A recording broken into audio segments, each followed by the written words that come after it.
Hi Cancer, mid-month of October, mid-October 2025. Ito na po. Ang inyong reading, kuha tayo ng ilang guidance, advice, messages para sa inyo Cancer. Anong kailangan yung marinig ngayon? Energy check tayo. Para sa iyo Cancer, na maring makapakinig nito, mid-October. Guidance po para sa kanila. Advice, message, Cancer. Anong kailangan marinig ng mga taong ito? Message. Cancer, mid-October 2025. Para sa iyo ngayon, energy check tayo para sa iyo na maaaring makapakinig nito, Cancer. Guidance po para sa kanila. Ayan, may gustong bumagsak, di natin pipigilan. Okay. Cancer, mid-October. Add pa tayo. Okay.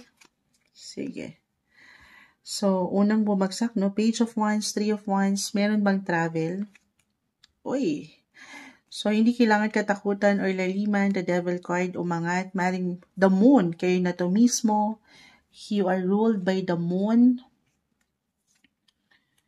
Judgment card, the Seven of Swords. Okay. The Moon.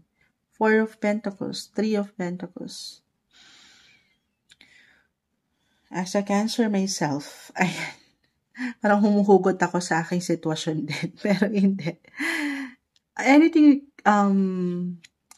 kasi kayo na mismo to anything related home, family. Yung security, stability, yung comfort, urong ko lang kayo, di pantay, napaka-imbalance ni Moonchild. Or in a way, ngayon pa lang para sa ilan sa inyo Cancer, tayo po ay general reading ha. Kahit pare-pareho tayo ng sign as a Cancer, magkakaiba po ang bawat isa. The Moon is here. Home, family, as I've mentioned. Meron kayong kailangang i-priority sa part na yan. Merong ilang imbalances. I will be honest, the Devil card is here. Pero this is something naman na mawo-work out. Okay, pagtutulungan, may support na rin akong nakikita. Dalawa lang to, Cancer. Kung hindi to konektado sa isang miyembro sa pamilya, especially kung kayo may mga anak na, the Judgment card, someone young, the Moon, yung mother figure, regardless of your gender. Cancer, maaaring meron kayong paglalaanan dyan. Dalawa lang din kung ito'y miyembro ng pamilya talaga. Someone young, kung may mga anak na kayo, ayan, ipapasok natin. Someone young sa family or older ones. Your guardians, your parents. Maaaring kailangan sila ng inyong atensyon ngayon. Okay. Gamitin ng boses sa Three of Pentacles, the Judgment card, especially pagdating sa mga nakatatanda. Di ba ganon? May tendency, halimbawa pagdating sa mga magulang, hindi sila nagsasabi ng mga nararamdaman nila or kung anong kailangan kasi nahihiya or ayaw na nilang mastorbo ka. Especially kung ikaw ay isang breadwinners, providers. So, very important. Kahit sa simpleng pag-angat ng boses mo, Cancer, kamustahin sila. Okay? Baka hindi lang sila nagsasabi kasi. Okay? Yun yung energy na nakukuha ko. Or mailangan talagang palabas minsan ng pera, the Devil card, Judgment card. Feeling nyo parang, when it comes to money ha, medyo may ilang inaayos kayo, inaasikaso, pinaglalaanan. Again, sa ilang aking na-mention, dalawa lang yan, one of your family members. Okay. Or isang nakakasama nyo sa inyong tahanan, sa inyong bahay. If ever hindi yun mag-apply, could be about your physical home, guys, sa inyong mga tahanan. Meron kayong kailangan ayusin, kumpunihin, bilhin. Meron bang dumadaan sa house renovation ngayon? Para doon sa aking na-mention, para ma-achieve ninyo yung comfort, yung security, para komportable ang tahanan, ang miyembro ng pamilya. Ayan, umuulan na naman, guys. Ayan. Sana mailaban natin ito, pero yun yung nakukuha ko, na yung attention nyo bilang kayo mga emotional science. Ang puso nyo talaga ay nasa pamilya. hindi nyo pa man yan ma-realize sa inyong mga sarili. Pero kung kayo'y andyan na talaga yung attention nyo, higit nyong maaring maramdaman yan ngayong mid-October po. Since sobrang nag-highlight dito right now. Okay. Meron kayong gustong ganda na makita. Or maybe ito yung pinaka-advice. Hanggat kaya, no matter how busy your schedule, especially kung kayo mga nasa abroad or nasa ibang bansa, paglaanan ng energy in a way kasi baka namimiss kayo, may nakakamiss sa inyo. So, reversal tayo sa pamilya. Or meron kayong kailangan pagtuunan ng higit na atensyon sa pamilya. Maaaring higit kayong mapansin nyo na higit kayong hanapin or kailanganin ng ilang mahal sa buhay. Mid-October. Okay?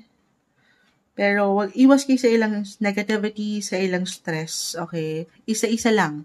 Hindi nyo naman kailangan lahat, if ever may tension kayong maramdaman, may pagkukulang, hindi naman kailangan solve na agad. Okay, wala namang overnight okay na or success na.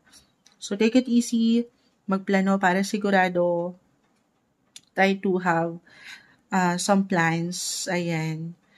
Para dito sa ilang changes na gusto nyong makita, para sa ikagaganda, ika-comfort, ikatatitag ng inyong buhay relasyon man sa pamilya or tahanan.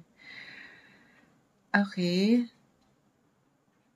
May mga maganda guys, maganda. Ito yung kailangan nyo marahil paangatin,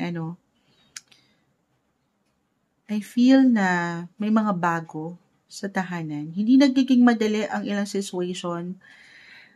Kaya naman, iiwasan natin as a Cancer myself yung ilang or negative thoughts. Minsan, wala tayong higit na kalaban kasi nga very sensitive emotional sign tayo na aapektuhan yung ilang approach natin sa buhay. So, huwag kayong magpapatalo doon sa mga, alam nyo, hindi makatutulong or hindi magsaserve ng something purpose sa inyong buhay. Okay. Actually, sobrang mag-a-apply to guys. Family, home, oo nga. Si Venus, the planet of... Sandali. Check ko nga.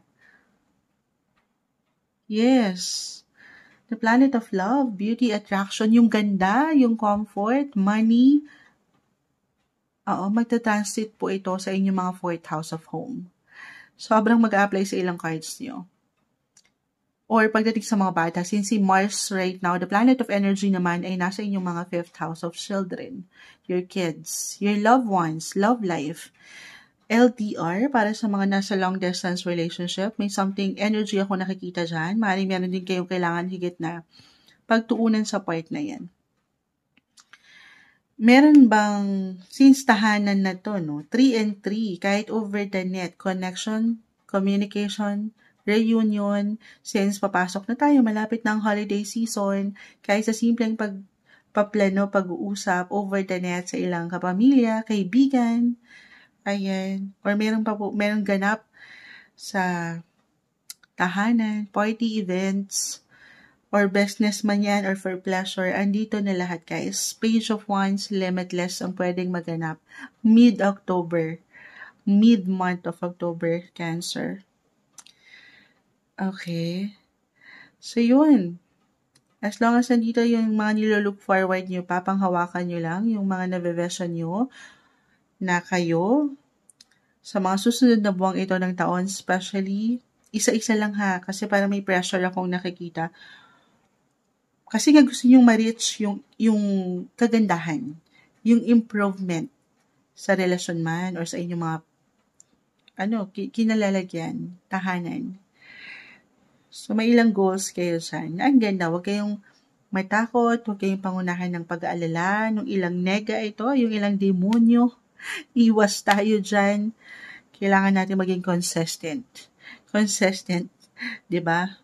To Note to self kay Moonchild. Stay motivated, inspired sa inyong mga mithiin pa.